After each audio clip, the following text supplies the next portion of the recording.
nibyo koko kubatiza n'ibindi wenda bagiye bakora bitajyanye n'inshingano za minisiteri, kuko minisiteri ntabwo ibatiza, ntabwo ari itorero, ahubwo wenda abayoboka nabo baba bavuye mu matorero, ntabwo ukuntu rero bababatiza kandi n'ubundi bagiye gusubira muri ayo matorero yandi.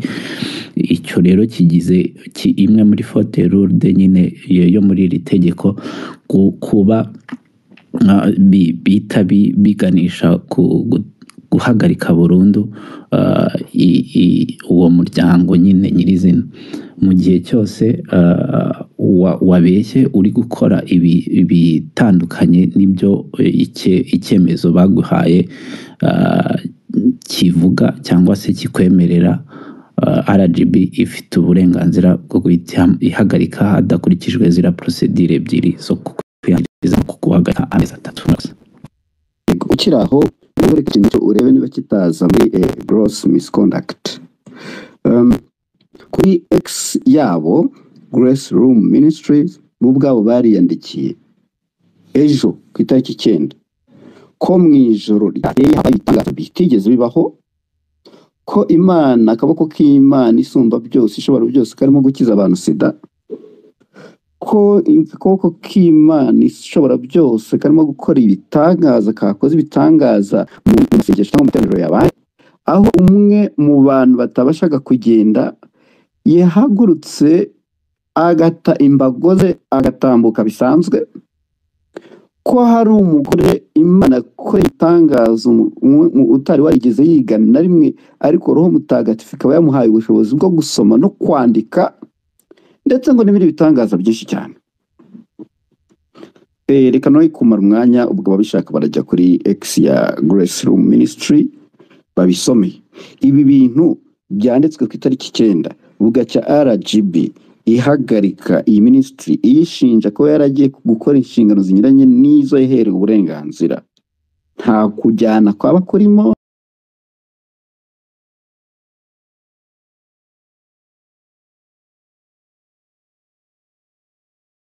kireka umuntu w'umuloya gusa, aho ruzingiye naha iyi phrase imwe: Grace Room has been engaging in prayer related activities that are inconsistent with its stated mission as an interdenomination ministry. Ni bya bindi nababwiye, yari ministry, yari groupe de prière, ntiyari urusengero, niba navuga ntiyari eglise. Interdenomination ni hahandi abantu batandukanye bavuye mu matorero yabo baza just for prayer. Mwumve, ni ukuvuga ikibazo n'uri kuvuga imisoro, ntitunabeshere na Julien ibintu abantu batabiza, abantu bajye bavuga ibintu bazi. Itangazo riri clear ko umuntu yakoraga inshingano za itorero kandi ari ministry. So naho ngaho ahubwo ugende mu itegeko rya RGB rya Faith Based Organization urebe ministry ishinzwe gukora iki, church ikora iki. Ni ukuvuga bref Julien yagiye mu nshingano z'ikigo adafitiye ububasha, niba navuga utyo. So ibintu byo kuza abantu kuvuga yibye iby'imisoro n'ibiki muri kubivana he ko ari nta investigation yindi yari yasohoka ko ibintu biri clear hano. Julien yari afite ministry, ni nk'ukuntu Mignone afite bibiri, afite ministry akagira n'itorero. Ndagushimiye cyane. Okay, nagarutse Godfather. Okay, go ahead. Ngo sinzi manda navuye ku murongo ndi kubabwira nge témoignage hagati ya 2008 2009 na 2012, yes, na 2010 asengeye nk'imyaka nk'ibiri cyangwa 3. Ariko icyo gihe nari umuntu ukishakisha, hari igihe ugira meditation bazuzima kanasenga kugira gute. Icyo gihe nanabatijwe buriya na Pastor Kabanda, umugabo wa Julien, buriya n'abantu tuziranye. Hanyuma navugaga nyine kuri integrity yabo, ngiye mbazi nk'inyangamugayo iriya couple y'umugabo n'umugore. Icyo ni ku buzima bwabo, ntabwo nabitambukaho, ntabavuze ngo mbavuge neza nk'umuntu bazi. Icyo ni icya mbere. Icya kabiri rero turaza kureba mu mategeko. Icya gatatu, ngewe nk'umunyamategeko nanone ndi buvuge nti iyi enforcement hari igihe ishobora guhinduka nka terere ku ma eglise, ariyo biri gutuma abantu bavuga ngo abanyamadini basenge. cyangwa se aho gusenga be kuba nanone abantu bavuga ngo barakorera ubuzima bwabo cyangwa n'inshingano zabo babizishyire mu masengesho. No, sometimes gusenga ntabwo bivuze gukora. Niba ari bisaba ngo ibi ngibi bishyire mu bikorwa hanyuma ukomeze imirimo yawe, yes, ugomba nyine kuba responsible inshingano no kubahiriza amategeko. Ariko ahangaha hari amabwiriza yasinywe n'umuyobozi wa RGB uriya Mrs Picard, mu ngingo ya 17 niho bavuga bati ku bijyanye kugenzura amafaranga no kubuza amafaranga kunyura mu buryo bw'intoki, bakaba bayanyuza mu momo n'ahandi, kugira ngo hazabeho kugenzura ayo binjije, ayo bakoresheje.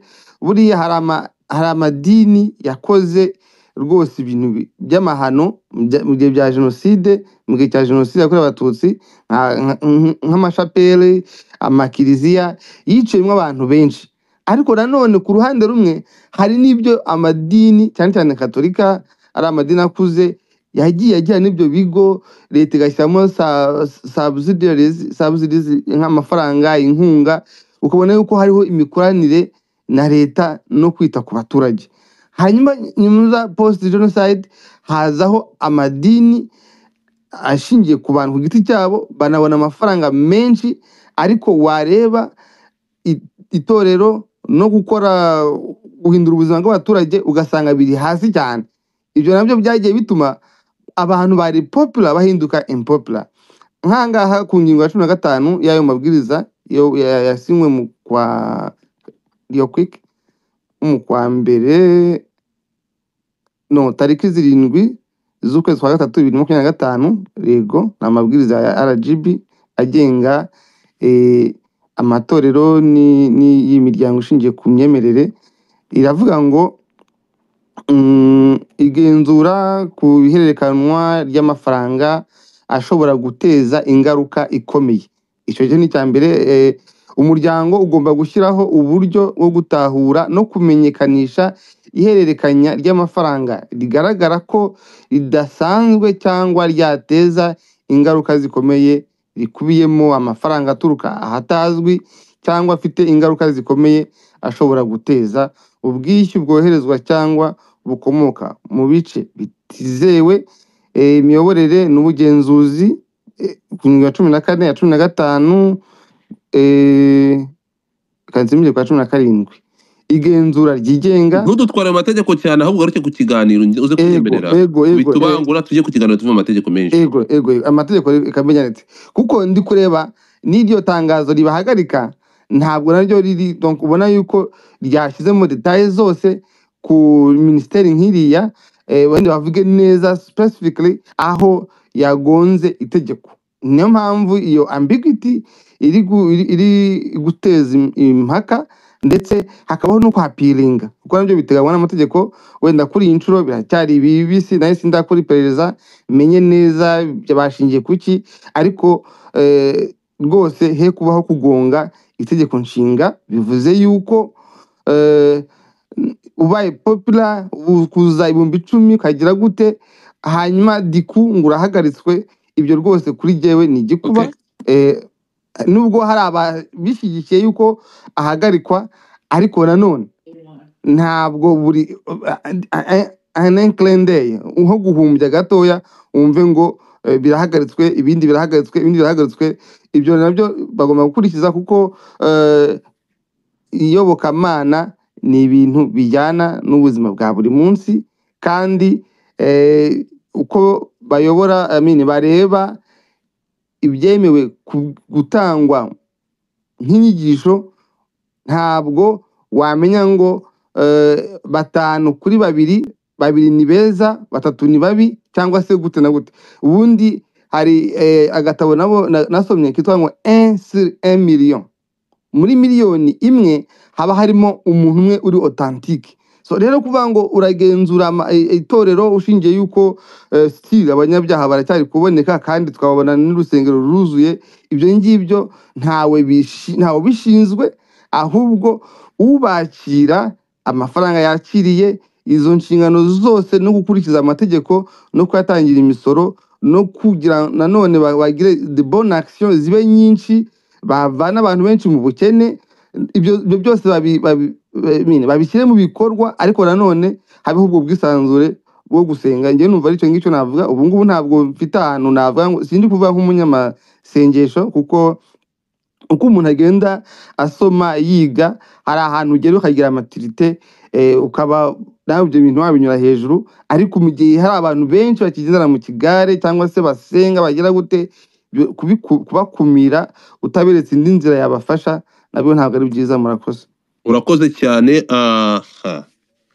Urakoze cyane. Mbere ko tukomeza, mbere ko reka nakire Jolie, ariko buriya hari ikintu mutazi, amakuru turayafite. Ndaje mu kanya ndamena umuceri, hari ibintu ndibuze gupostinga, muraza kubireba. Twagiye nani Jolie, fata ijambo hanyuma ngaruke kuri Brother Kim kuri TikTok. Ariko abantu reka tumaze twumve Jolie.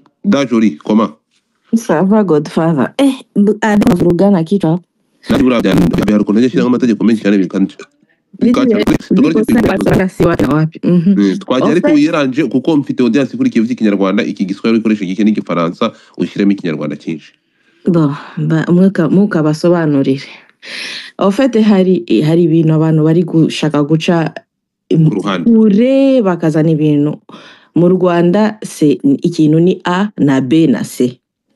Eglise zifite ibyangombwa byayo, ministere zifunguwe muri eglise nazo ziba zifite ibindi bipapuro byayo. Ça veut dire iyo ufunguye ministere muri eglise, urashobora kuba ufite ibindi bikorwa muri izo ministere, ariko ntabwo ari eglise. So la dame iyo ministere yiwe yayikoze nka eglise, kandi eglise itoresha ibya 10 amasadaka n'ibindi byose. So iwe ajya kubikora muri ministere, kandi birabujijwe. Muri izo mpapuro babaha biba byanditseho byose. Urumva ikintu cyabaye hariya, bari kuvuga ngo yabeshe, wenda ntabwo yabaye prudente, canke ntabwo yagize abantu bari hafi yo abajyanye n'amabiwe hafi beza, canke ntabwo yigeze areba imbere. Kuko urabona iyi minsi ama eglise ntabwo tubeshya, asigaye afite competition, harimo nka business. Ariko urumva iwe yararangaye tu mu biboneka, yararangaye. Ntago bamutera amabuye, ariko yararangaye. Urumva yagiye gukoresha igipapuro kuri ministere, ayikoresha nka eglise kandi bibujijwe. So uko Abe yavuze, ashobora gufata umuavoka akagenda akaburana, akasaba imbabazi niba hari amande bamuca, ibintu bikajya ku murongo. Naho ibintu bya spiritualite n'ibiki byose muri ministere ntago birimo, ko ministere ni ibindi departement itari nka eglise. Mu Rwanda niko bimeze. Nje niko navuga tu mu magambo make. Urakoze cyane. Mu kanya ngiye kumena umuceri, hari ibintu ngiye gushyira hanze ku byerekeranye n'impamvu nyamukuru y'igihombo gikabije cyabaye muri ritorero. No kuvuga ngo ibi bintu n'izi ministeri, my friend, ni business kurusha uburyo, ni business kurusha uko baba abakozi b'Imana cyangwa uko babikora. Mu kanya ndaje mena umuceri, ndaje nshyira ibintu hanze. Reka twakire Brother Kim. Brother Kim, shalom shalom, bwana asifiwe sana. Amen. Egera telefone kuko kurikiwe n'abantu bari kuri Twitter, kandi bisaba kugira ngo uzamure ijwi gato. Ntabwo ndi bujye mu mategeko, ndajya mu bintu by'abizera. Yego. Ntekereza ko uyu mama hari ikintu avuze cyo cy'itorero, gutandukanya itorero no gutandukanya ministry. Yego. Ibikorwa bya ministry ntabwo bikorwa mu itorero, mu rusengero, nako mu idini. Kuko amategeko agenga ministry n'amategeko agenga itorero ni ibintu bibiri bitandukanye. Rero Grace Room ishobora kuba yakoraga ibintu by'idini rikora, ibikorerwa mu idini bigakorerwa muri ministry, kandi atari ko byaragombye kuba bikora. Nibwo itegeko rivuga mu Rwanda ndetse n'ahandi. Rero ntekereza ko bakujuje ibyo basabwa. Hari ibintu bibiri tekereza, ntabwo ndi bujye kureba mu mateka. Muri 1964 habayeho gufunga amatorero menshi muri Leta Zunze Ubumwe za Amerika, mu Bwongereza no muri Canada. Impamvu byabayeho ni iki? Ni uko habayeho kwivanga kw'ibintu. Rimwe na rimwe abaturage amafaranga bagakoreye bayashyira muri leta ndetse n'ahandi, bakayashyira mu ma-ministry ndetse n'amatorero, kubera ubwinshi bwayo leta ibura uko ikontorora abo bantu ndetse n'uko ikontorora iby'amatorero yabo. Ndatekereza rero mu Rwanda ntabwo mbizi neza, ariko twakagombye kuba nibura kuvuga cyane ahubwo tugakurikiza iby'amategeko asabwa. Rimwe na rimwe tukubaha amategeko, twamara kubaha amategeko ibindi byose bizaza bikurikizwa nk'uko abantu bubashye amategeko. Ayo ntubizi neza ko ministry n'idini atandukanye mu Rwanda abenshi bakoresheje ministry nk'itorero, niyo mpamvu babuze gikurikirana, bakabura urugero umuntu akagura ikibanza cy'itorero then akakiyandikaho ku izina kandi ari ministry. Rero ugasanga hagati aho ngaho nyuma yaho hari abatumvikanye.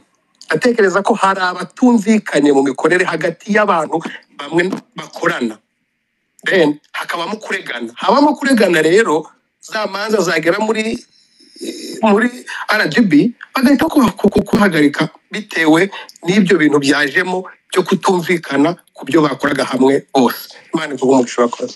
Urakoze cyane. Reka nakire undi muntu agomba gukurikira. Ninde? Who is here? Ninde muntu agomba gukurikira? Kuko ndashaka hano ufite umuntu bita no kundeba nta muntu. Undi muntu ushaka kuvuga ninde? Ulikuwa mama pasteur hapa ule mkimbizi. Mene umuceri duhereho niba afite ni ari amakuru atangiza ibintu. Umuceri ngumene? Umene kugira ngo tumenye uko nanjye ndi gushakisha menye. Godfather, murashaka kugira ngo mene umuceri nibyo mushaka? Ako si umuceri mumera uretse gato reka umuceri ngumene ngiye ntabwo njya mpubuka. banze ihangane gato Godfather. Umuceri Godfather, ibyo nibyo navugaga. Ikibazo ni amafaranga anyerezwa, noneho yaba ari menshi abakristo ubwabo bararegana, usanga ari nabo ubwabo mwimbere bareganye, none batangiye kuvuga Imana izaduhana. Ntabwo oya Godfather. Okay, reka mene umuceri.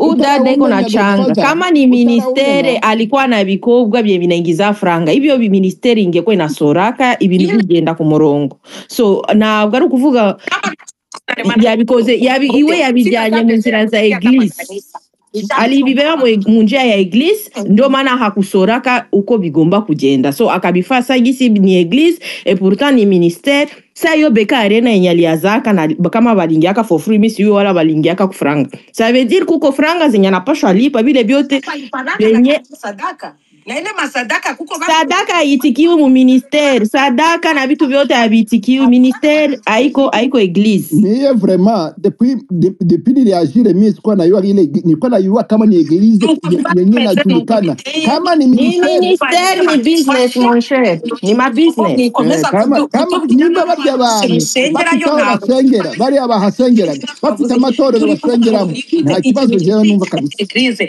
cyangwa ikaba ari ikindi kintu wowe ukajya gukora igihabanye na leta, nibagende bababwire ukuntu ibintu bigomba kugenda.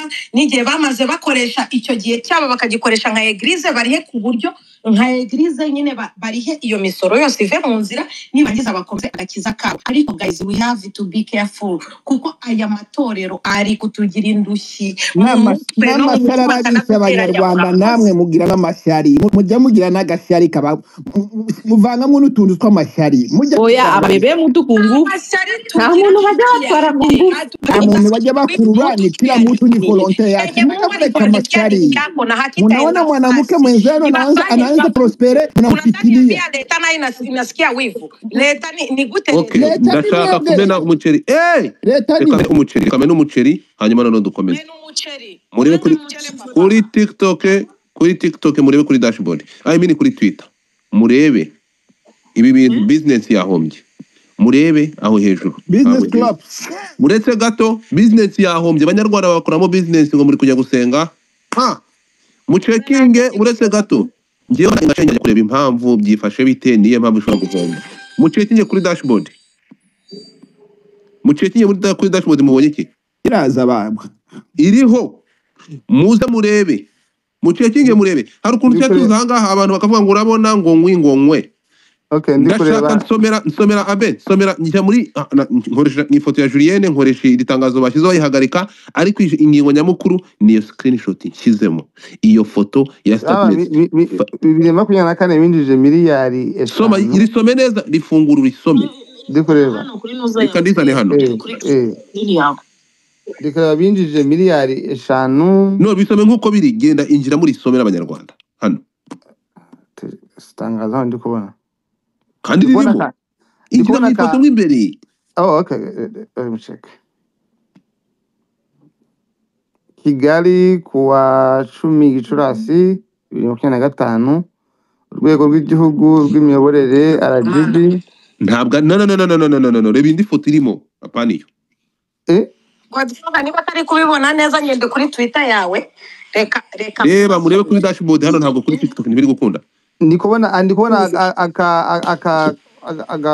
akantu ka Excel zarimo amafaranga yego gasome kinjiremo ukatatushe niho ruzingi niyo ndimo statement of income and expenditures mwaka wa 2024 Grace Room Minister ni ministry yego twagiye ndi kubona yuko binjije miliyari ntabwo biza gukunda iyo ndi gutanga amakuru hano yabivuga uko bibona ngewe ntabwo ndi fata iyo screenshot uyisomere abanyarwanda kuko yanditse rero washyizeho Julien ushyiraho n'akandi aka screenshot ka ako ga screenshot gakandemo rero kari kuza ntabwo hari gutanga amakuru yose hari seriously reba ako ga screenshot kanze nkagusomere ngaka baravuga ngo Grace Room Minister sibyo financial statement for the year uretse bavuga ngo Grace Room Ministries financial statement for the year ended 31 December 2024 yego statement of income and expenditure 2024 notes Rwandese francs income section 2 miliyoni 505 miliyoni 249 n'ibihumbi 498 n'amafaranga 98 niho rukomeza iya kabiri miliyari niyo ngiyo program cost yes mureke mwumve mutega amatwi Godfather ndababwira ntimukaje muza hano muhubuka soma twagiye rero depense y'abakoresha cost zabo miliyari 1,123 ibihumbi 869 n'amashiringi 695 n'amasense 91 mukorere kote retweet n'abandi mushyiremo comment Aimable binjije izi ni miliyari 5 na miliyoni 5 na 249 ni wasomye neza hari muri minus hariho minus imbere yabo harimo minus tubanza turebe income ayinjiye hanyuma harebe ayo bakoresheje hinjiye 505,249,894 noneho